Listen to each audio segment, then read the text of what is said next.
Hi guys, ML na si Aldous dito kaya diretso na niyang pinagsasapak si True God hanggang ma-first blood. Dito naman ay nagtawag na siya ng pangit pero sa kasamaang palad si True pa rin ang nasungkit.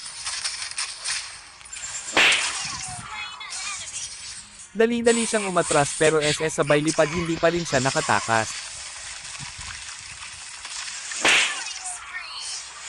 Itong si pangit naman ang pakitaan natin ng first skill sabay flicker sabay lakad at wapak.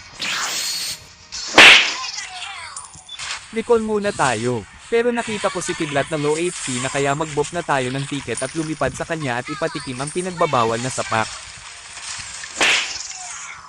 May plano namang tumakas ang tatay ni Groot pero sa kasamaang palad ay naabotan pa rin siya ng nagliliyab na sapak.